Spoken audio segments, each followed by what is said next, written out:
इस वीडियो में हम बात करने वाले हैं रिगार्डिंग दी इंफॉर्मेशन बुलेटिन जो कि आया है आपके CSIR नेट जून 2021 के लिए। ठीक है, वैसे तो इस एग्जाम को इन्होंने नाम दिया है जून 2021, लेकिन आपको पता है कि ऐसे बहुत से साइकिल हैं जो कि पेंडिंग हो गए हैं, पेंडिंग ऑलरेडी पड़े हैं। जैसे कि हमारा जो लास्ट एग्जाम हुआ था वो नवंबर में हुआ था और उसको नाम दिया गया था जून 2020 का। उसके बाद के अटेम्प्ट से लेकर अभी तक का अटेम्प्ट पूरा का पूरा एम्प्टी पड़ा हुआ है। उसके लिए इन्होंने सिर्फ एक मतलब कि फॉर्म निकाला है और इसे इन्होंने नाम दिया है जून 2021। यानी आप कह सकते हो कि दिसंबर 2020 को स्किप कर दिया गया है। That is what we can say, right.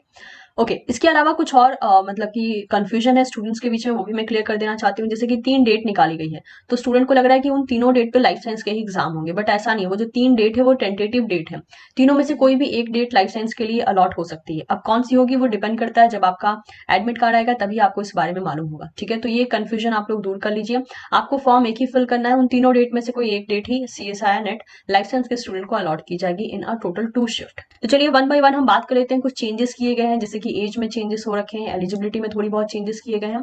उन सभी चीजों को हम देख लेते हैं ताकि जब भी आप फॉर्म भरने जाओ तो आपसे गलतियां कम हो। तो सबसे पहले ये जो इन्फॉर्मेशन बुलेटिन है ये आप वेबसाइट से डाउनलोड कर सकते हैं, CSIR की वेबसाइट से। लिंक मैं डिस्क्रिप्शन बॉक्स में दे दूंगी। और एक बार इन्फॉर्मेशन बुलेटिन को आप प्रॉपर ढंग से पढ़िए, उसके बाद ही आपको फॉर्म भरना चाहिए ताकि आपसे जो भी गलतियां हैं वो अवॉइड हो सके। ठीक है, तो कुछ मेजर चीजें हैं यहाँ पे, उसके बारे में हम मेंशन कर देते हैं यहाँ पे। सबसे पहले तो यहाँ पे जैसे कि उन्होंने बता के रखा है date, fee detail and application procedure सब कुछ मेंशन होकर रखा है फॉर जून 2021 एग्जाम। ठीक है, वेबसाइट यहाँ पे ये दे के रखी है। ठीक है, इसी वेबसाइट पे आपको सारा इन्फॉर्मेशन मिलेगा, तो मेक श्योर आप इसको ध्यान में रखें और इसी के अकॉर्डिंग आप आगे प्रोसीड कर सकते हैं। जो फॉर्म का डेट है वो 3 दिसंबर से स्टार्ट हो चुका है और लास्ट डेट रहेगा 2 जनवरी 2022। आखिरी जो पेमेंट आप कर सकते हो फी का ट्रांजेक्शन वो है 3 जन 2021 तक आप कर सकते हो। Okay, I think it should be 3 जन 2022। इधर इन्होंने मिस्टेक किया है। ठीक है, anyways that is much more understood कि हाँ 3 जन 2022 तक इनका रात में 11:50 PM तक आप आखिरी ट्रांजेक्शन कर सकते हो।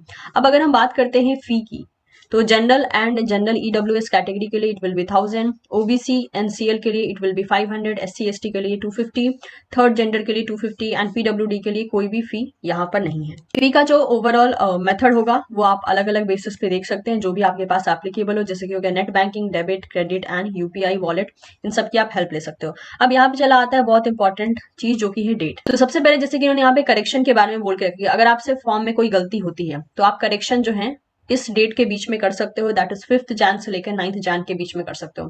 फिर भी मैं आपको ये सजेस्ट करूंगी कि हड़बड़ी में फॉर्म भरने के बजाय आप आराम से फॉर्म भरिए। आपके पास अच्छा खासा दिन का टाइम है यहाँ पर, लेकिन सही सही इन्फॉर्मेशन भरिए। That will be much better rather than going and correcting your form again.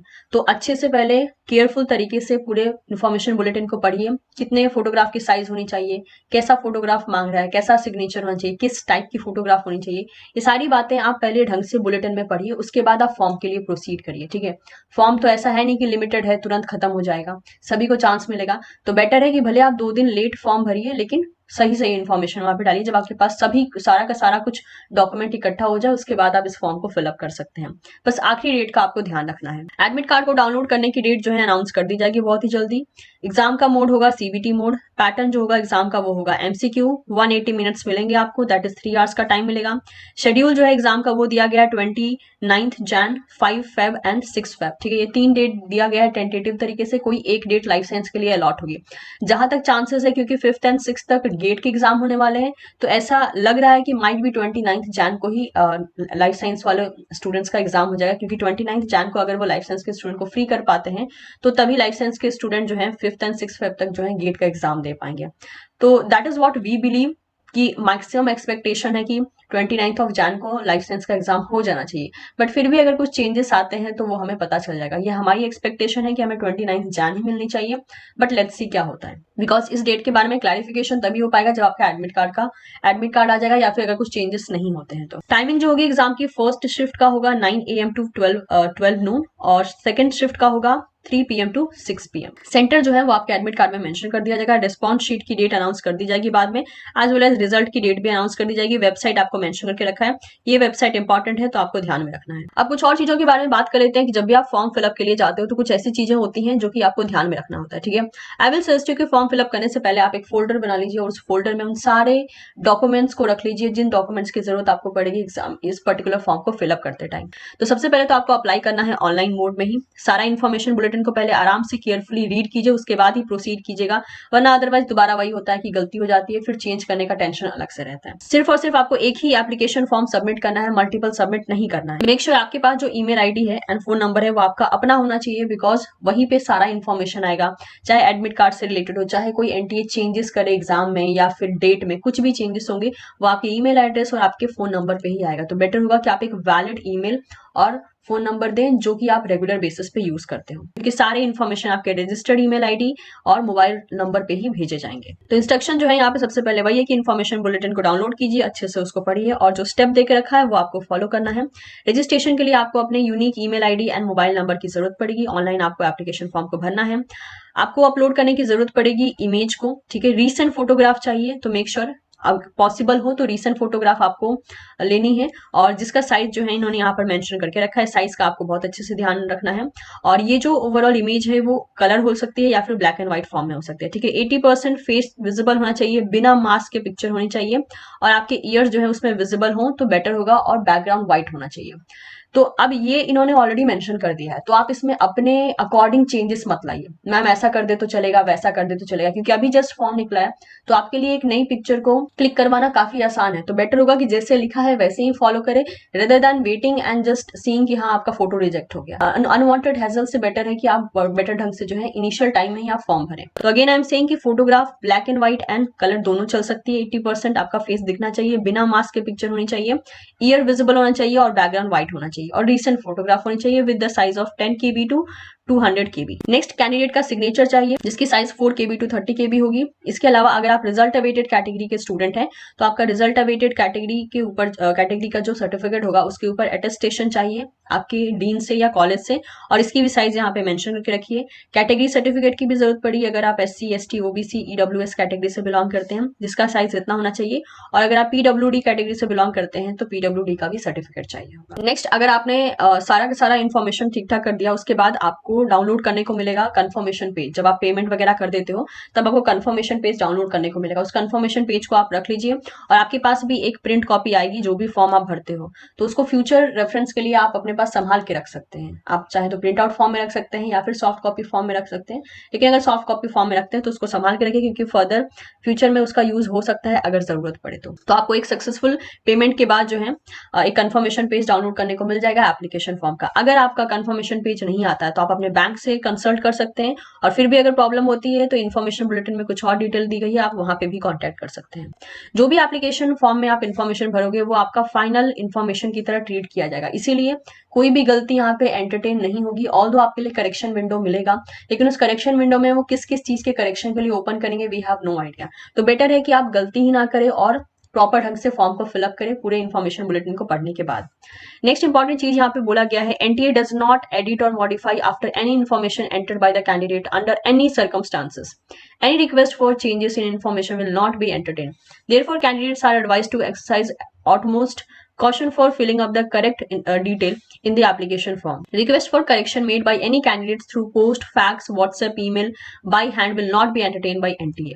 तो एक बार अगर करेक्शन डेट भी चली गई उसके बाद आप चाहोगे कि कुछ चीजें और करेक्ट हो जाए तो नहीं होगी। ये चीजें इन्होंने साफ साफ यहाँ पे मेंशन कर दिया, चाहे आप किसी भी मीडियम से इनको कांटेक्ट करने की कोशिश करें। यहाँ पे कुछ कोविड-19 पेंडेमिक के लिए कुछ यहाँ पे प्रोटोकॉल्स भी दिए गए हैं कि आपको क्या क्या करना है, किस किस तरीके से जो है सभी चीजों को लेकर जाना, ठीक है। तो इसको आप एक बार पढ़ सकते हैं, जैसे कि कैंडिडेट जो है कौन कौन सी चीजों को कैरी कर सकते हैं एग्जामिनेशन हॉल में, ठीक है। तो आपको admit card along with the self declaration downloaded from the NTA website, print out on A4 size paper जो है इसको ड्यूली फिल्ड करके आपको लेकर जाना है एडमिट कार्ड के साथ। इसके अलावा आपके पास simple transparent ball point pen होना चाहिए, एडिशनल फोटोग्राफ होना चाहिए जो कि आपके सामने जब आप अटेंडेंस देते हो तो वहीं पे उसको पेस्ट किया जाएगा। तो आप जो फोटोग्राफ का इस्तेमाल कर रहे हो सॉफ्ट कॉपी के फॉर्म में अपना फॉर्म फिलअप करने के लिए, उससे वही फोटो एक हार्ड कॉपी के फॉर्म में भी आपके पास होनी चाहिए। नेक्स्ट पर्सनल हैंड सैनिटाइजर होना चाहिए। इसके अलावा पर्सनल ट्रांसपेरेंट वाटर बॉटल हो सकता है, आईडी प्रूफ चाहिए, और शुगर या फिर fruit depending upon either you are diabetic और नॉट। ये सारा इन्फॉर्मेशन हो गया। अब बात कर लेते हैं एलिजिबिलिटी क्राइटेरिया की, ठीक है। ये जो एलिजिबिलिटी क्राइटेरिया है ये जून 2021 कोर्स के लिए निकाला गया है, आई मीन टू से कि इस अटेम्प्ट के लिए निकाला गया है। एसेंशियल क्वालिफिकेशन की हम बात कर लेते हैं। अगर आपके पास एमएससी और इक्विवेलेंट डिग्री है, या फिर इंटीग्रेटेड बीएसएमएस और BS 4 year, BE, BTech, B pharma, MBBS with at least 55% marks without round off marks for the general, that is unreserved, and general EWS and OBC candidate. तो अगर आप master के student हैं, ठीक है, या फिर आपके पास इनमें से कोई भी डिग्री जो यहाँ मेंशन करके रखा है, अगर 55% आपके पास नंबर है, और अगर आप जनरल या जनरल EWS कैटेगरी से या फिर आप OBC कैटेगरी से बिलोंग करते हैं, तो आपके पास 55% मार्क्स होना चाहिए अगर इनमें से कोई भी कोर्स है आपका तो, और आपकी इनमें से कैटेगरी है तो। इसके अलावा 50% मार्क्स किसको चाहिए? For SC ST third gender and the person with disability, that is PWD candidates. तो उनको जो है 50% मार्क्स चाहिए अगर उनका कोर्स ये है, और कैटेगरी अगर SC ST थर्ड जेंडर या PWD है तो उनको 50% मार्क्स चाहिए। ये एक एसेंशियल क्वालिफिकेशन जिसके बेसिस पे आप इस एग्जाम के लिए अप्लाई कर सकते हो। इसके अलावा अगर आप ऐसे स्टूडेंट हो जो इनरोल कर चुके हो MSc में, या फिर आपने BSc कंप्लीट कर लिया है, दैट इज 10+2+3 इयर्स, अगर ये कंप्लीट कर लिया है तो आप जो है इस एग्जाम के लिए एलिजिबल हो, आप अप्लाई कर सकते हो under the result awaited category, ठीक है। लेकिन मेक श्योर अगर आप ऐसे कैंडिडेट हो जो कि सिर्फ और सिर्फ आपने BSc कंप्लीट किया है, या फिर इक्विवेलेंट डिग्री आपने होल्ड करके रखी है, या फिर आप इनरोल हो रखे हो MS PhD प्रोग्राम में with at least 55% marks for the general category, general EWS और OBC candidates, and 50% marks for SC ST third gender person with disability candidates are also eligible to apply. तो ध्यान से सुनिए, अगर आपके पास मास्टर है, अगर आपने खाली मास्टर मतलब कि BSc कंप्लीट करके आपने मास्टर भी कर रखा है, आपके पास अगर 55% मार्क्स है फ्रॉम जनरल या जनरल EWS या OBC कैटेगरी, तो आप एलिजिबल हैं। नेक्स्ट, अगर आप SC ST या फिर थर्ड जेंडर या PWD कैटेगरी से हैं, और अगर आपने मास्टर क्लियर कर लिया है विद 50% मार्क्स, तो भी आप एलिजिबल हैं। लेकिन आपने मास्टर नहीं किया है, आपने सिर्फ और सिर्फ BSc कर रखा है, ठीक है, आपने मास्टर नहीं किया है, आपने सिर्फ BSc किया है और आपके 55% मार्क्स हैं, तभी आप एलिजिबल होंगे अगर आप जनरल EWS या OBC कैटेगरी से बिलोंग करते हैं। और अगर आप SC ST थर्ड जेंडर या PWD कैटेगरी से बिलोंग करते हैं तो आपके BSc में 50% मार्क्स चाहिए। अब कुछ जिन कैंडिडेट्स के पास सिर्फ और सिर्फ बैचलर्स की डिग्री है, उनको जो है सिर्फ और सिर्फ JRF के लिए वो अप्लाई कर सकते हैं, LS के लिए अप्लाई नहीं कर सकते हैं, लेक्चरशिप के लिए वो एप्लीकेबल नहीं होगा। अगर आप BE BS BTech B pharma MBBS के फाइनल ईयर स्टूडेंट है तो आप रिजल्ट अवेटेड कैटेगरी की मतलब कैटेगरी के बेसिस पे जो है अप्लाई कर सकते हैं। बस आपको समहाउ ये जो स्टूडेंट है ये लेक्चरशिप के लिए अलाउ नहीं है। These candidates will not be eligible for the lectureship और असिस्टेंट प्रोफेसर। अब बात कर लेते हैं एज लिमिट की। तो देखा जाए तो इसको देख के ऐसा फील हो रहा है कि मानो कि एज रिलैक्सेशन नहीं मिला हो, लेकिन यस, एज रिलैक्सेशन इनडायरेक्टली यहाँ पे मिला है। इन्होंने कहा है मैक्सिमम 28 ईयर्स ऑन 1 जुलाई 2020, यानी आपका जो एज लिमिट है वो मैक्सिमम की बात की जा रही है, मिनिमम तो नहीं। मैक्सिमम यानी अगर आपका 28 ईयर्स 1 जुलाई 2020 को अगर कंप्लीट हो चुका है तो आप एलिजिबल हो। पर मान लेते हैं कि फॉर एग्जांपल आपका जो 28 ईयर्स है जुलाई में कंप्लीट ना होकर सितंबर में कंप्लीट हुआ है, तो भी आप एलिजिबल हो, क्योंकि मैक्सिमम इन्होंने बोला है। तो यानी आपका 28 ईयर अगर 1 जुलाई को कंप्लीट हुआ है तो आप इस एग्जाम को देने के लिए एलिजिबल हो। और यही जो यहाँ पे एज लिमिट है ये 5 ईयर के रिलैक्सेशन में है for SC ST third gender PWD and female candidates के लिए, एज वेल एज 3 ईयर का रिलैक्सेशन है OBC NCL एप्लीकेंट के लिए। लेकिन मेक श्योर ये जो एज का रिलैक्सेशन है ये सिर्फ और सिर्फ इसी करंट साइकिल के लिए है, और किसी के लिए एप्लीकेबल अभी नहीं बोला गया है, सिर्फ ये इसी के लिए। फॉर एग्जाम्पल अगर आप मान लीजिए इस डेट से पहले अगर 28 ईयर्स के हो चुके हो तो आप एलिजिबल नहीं हो, लेकिन इस डेट पे या इस डेट के बाद अगर आप 28 ईयर्स के हो तो आप अप्लाई कर सकते हो, ठीक है। I hope it got clear, right.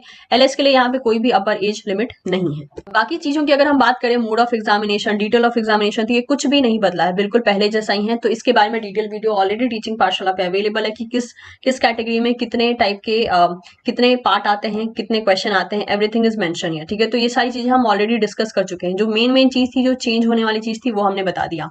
Paper code की आपको जरूरत पड़ेगी जब आप फॉर्म फिलअप करोगे, जैसे कि यहाँ पे केमिकल साइंस के लिए आप देख सकते हो कितनी है, ऑल्दो जैसे कि लाइफ साइंस की अगर हम बात करें तो इट इज 703, ठीक है। तो लाइफ साइंस का जब आप फॉर्म भरोगे तो यहाँ पे 703 यहाँ पर मेंशन होगा। यहाँ पे इन्होंने एज के मामले में थोड़े बहुत चेंजेस दिए थे, एलिजिबिलिटी के मामले में हल्का सा थोड़ा सा मतलब शिफ्टिंग हो रखा था।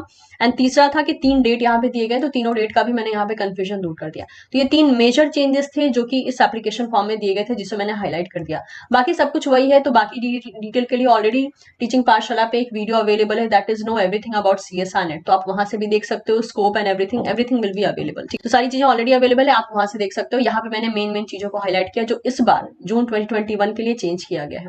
तो मैं उम्मीद करती हूँ ये इन्फॉर्मेशन आपके लिए यूजफुल रही होगी। वीडियो पसंद आया हो तो इसे लाइक जरूर करें, as well as don't forget